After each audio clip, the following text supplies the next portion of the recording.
چلیے مولانا بسم اللہ الرحمن الرحیم.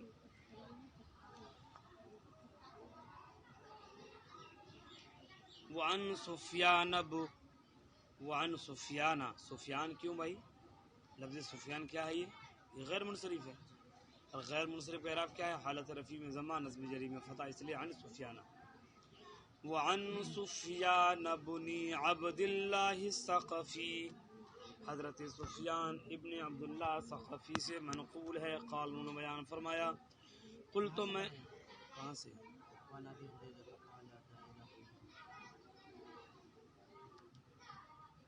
چلی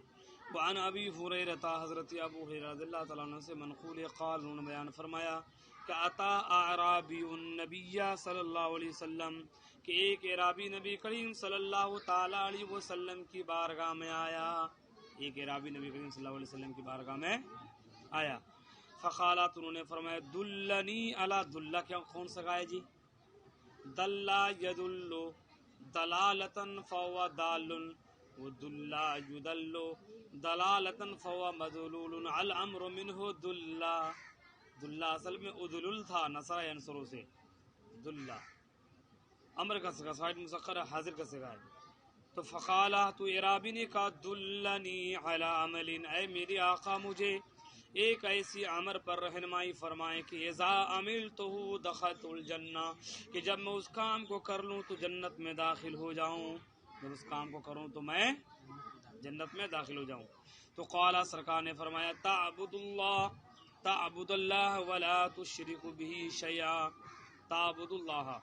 فرمائے کہ تم اللہ کی عبادت کرو اس حال میں کہ اللہ کے ساتھ کسی چیز کو شریک نہ ٹھہراؤ. اللہ کی عبادت کرو اور اللہ کے ساتھ درختوں کو نہ پوجو، اللہ کے ساتھ ستاروں کو نہ پوجو، اللہ کے ساتھ شجر کو نہ پوجو، اللہ تبارک و تعالیٰ کے ساتھ کسی چیز کی پرستش نہ کرو. اگر کوئی ذات پرستش کے لائق ہے تو ایک ہی ذات ہے، اس ذات کا نام رب العالمین ہے. وہی ذات ہے جو سجدہ کے لائق ہے. اللہ کے علاوہ کسی کو سجدہ نہ کرو. فرماتے وہ تقیم الصلاۃ، اور نماز قائم کرو. وہ نماز فرض قائم کرو. وہ تعدی الزکاۃ المفروضہ، اور فرض زکوٰۃ کو ادا کرو. وہ تصوم رمضان، اور رمضان کا روزہ رکھو. قال، انہوں نے بیان فرمایا کہ والذی نفسی بیدی، قسم اس ذات کی جس کی دست قدرت میں میری جان ہے، لا ازید علی ھذا شیئا ولا انقص منہ، اس پر نہ ہی میں کسی چیز کو زیادہ کروں گا، نہ ہی میں اس پر کسی چیز کو کم کروں گا. وہ عربی کہنے لگا، ہے میرے آقا، آپ نے ایک جنتی ہونے کے لیے جن جن چیزوں کی بشارتیں دی، جن چیزوں پر عمل کرنے کا آپ نے حکم صادر فرمایا ہے، ان چیزوں کو میں ضرور کروں گا. کیا ہے؟ پہلی چیز تو یہ کہ میں اللہ کی عبادت کروں گا اور اللہ کے ساتھ کسی چیز کو شریک نہیں ٹھہراؤں گا. اور دوسری بات یہ کہ نماز فرض کو قائم کروں گا. یعنی انسان فرض نماز قائم ہے، اگر پوری زندگی نفل نماز نہ پڑھے تو اللہ کے بارگاہ میں کوئی مواخذہ نہیں ہے. سنت غیر موقدہ نہ پڑھے تو پروردگار عالم کی بارگاہ میں کوئی مواخذہ نہیں ہے. لیکن ہمارے سنیوں کا جب حال ہے کہ ہم فرض نماز کو چھوڑ کر کے قوالی سنتے ہیں، فرض نماز کو چھوڑ کر کے ہم میلاد کرتے ہیں، فرض نماز کو چھوڑ کر کے ہم تسبیح و تہلیل پڑھتے ہیں. یاد رکھیے، حضرت علی نے ارشاد فرمایا ہے کہ جب تک فرض نماز یہاں پر باقی رہے گی تب تک آپ کے نوافل قبول نہیں ہوں گے، آپ کے صدقات قبول نہیں ہوں گے. اسی لیے ضروری ہے صدقہ واجبہ آپ پر ہے، تو جب تک صدقہ واجبہ کو ادا نہیں کریں گے تو صدقہ نافلہ قبول نہیں ہوں گے. جب تک آپ پر نماز فرض ہوگی، جب تک فرض نماز کو نہیں پڑھیں گے تو نماز نوافل آپ اللہ جل کی بارگاہ میں آپ کے چہرے پہ مار دی جائے گی. اللہ جل کی بارگاہ سے وہ نماز قبول نہیں ہوگی. اس لیے فرض نماز کو پہلے ادا کریں. ہاں صحیح کہہ رہے ہیں آپ کہ جتنے بھی صدقہ نافلہ وغیرہ کیا جائے، صدقہ جاریہ، انشاءاللہ اس کا ثواب بالکل ملے گا. لیکن شرط یہ ہے کہ واجبات آپ کے ادا ہو جائیں. اس لیے کہ حدیث میں ہے کہ جب تک واجبات اور فرائض ادا ہوتے ہیں تو نوافل آسمان اور زمین کے مابین معلق رہتے ہیں. یہ ادا ہوں گے تبھی جا کر کے وہ اعمال مقبول ہوں گے. فلما ولا جب وہ انسان جانے لگا تو قال نبی صلی اللہ علیہ وسلم تو میرے نبی کریم صلی اللہ علیہ وسلم نے فرمایا کہ من سرہ ان ينظر الى رجل جس انسان کو خوشی ہو کہ وہ انسان کسی ایسے مرد کی طرف دیکھے من اہل الجنہ یعنی جنتی میں سے کسی جنتی انسان کی طرف اگر دیکھ کر جس انسان کو خوشی حاصل ہو فلینظر الى هذا ایسے انسان کو چاہیے کہ وہ اس انسان کی طرف دیکھے وہ کیا کرے وہ اس انسان کی طرف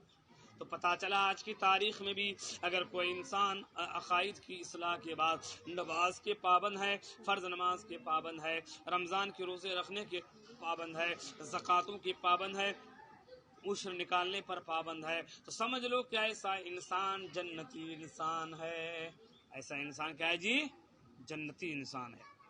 وعن سفیان بن عبد اللہ الثقفی حضرت سفیان بن عبد اللہ الثقفی سے منقول ہے قال انہوں نے بیان فرمایا قل تو میں نے کہا یا رسول اللہ صلی اللہ علیہ وسلم اللہ کے رسول صلی اللہ علیہ وسلم قل لی فی الاسلام قولا لا اسأل عنه احدا بعدک اے میرے محبوب آپ مجھے اسلام کے حوالے سے ایسا قول کہیں کہ جس قول کے حوالے سے میں آپ کے بعد کسی بھی انسان سے نہیں پوچھوں گا اور ایک روایت میں کہ آپ کے علاوہ کسی سے نہیں پوچھوں گا آقا آپ کو جملہ فرما دیں وہ جملہ پر میں ہمیشہ ہمیشہ قائم رہوں گا جنت میں چلا جاؤں گا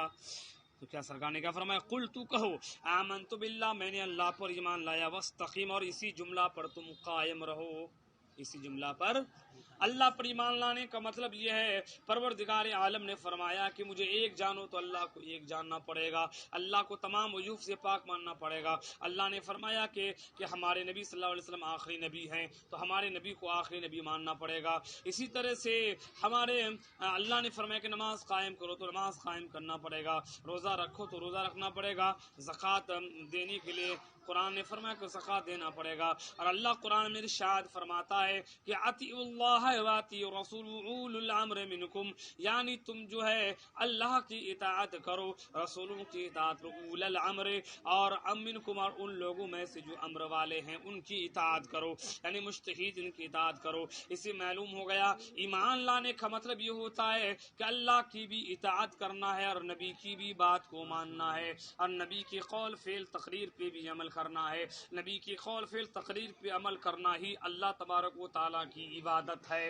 اس لیے کہ میرے نبی نے ارشاد فرمایا اللہ کے ساتھ کسی چیز کو شریک نہ ٹھہراؤ یہ بھی عبادت ہے میرے نبی نے فرمایا کہ تم جو ہے نماز پڑھو ویسا جیسا کہ میں نماز پڑھتا ہوں اس طرح سے نماز پڑھو گے تو آپ کی عبادت مقبول ہو جائے گی میرے نبی نے فرمایا تم روزہ رکھو جیسے میں روزہ رکھتا ہوں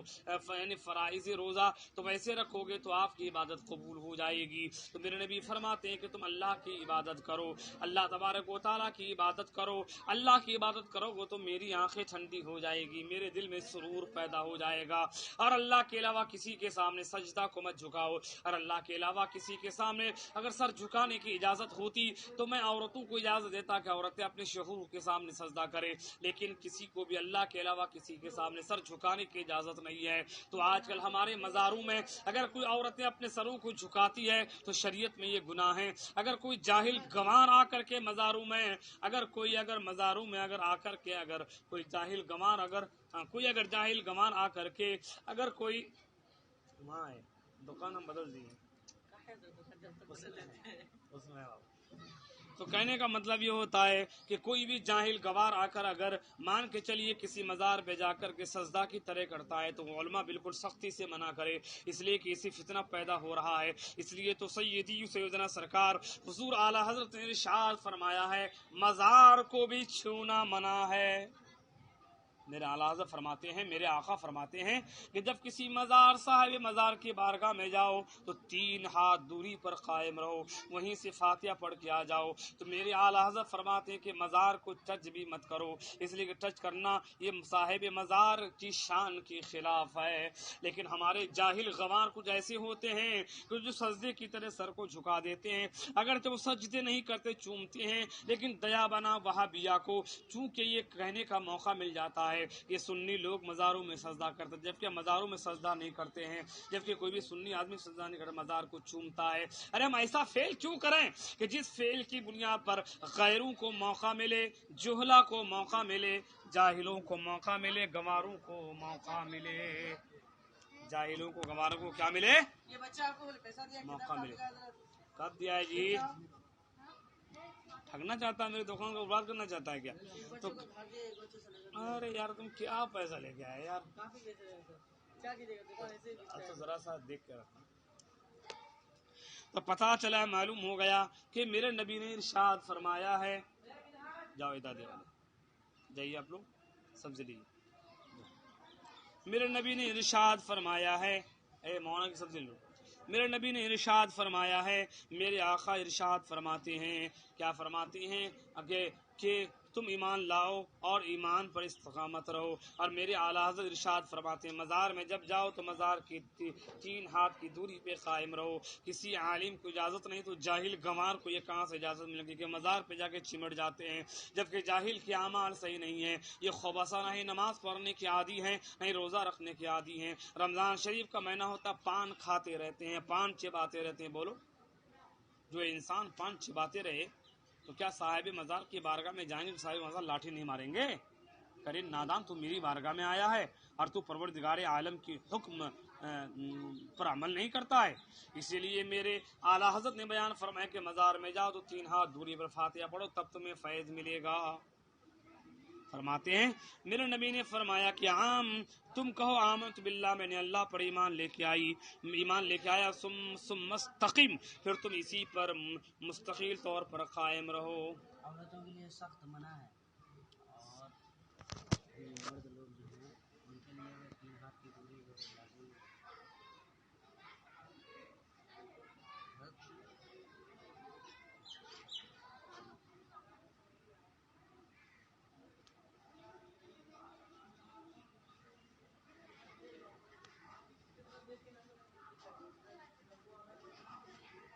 کیا کہہ رہے ہیں آپ؟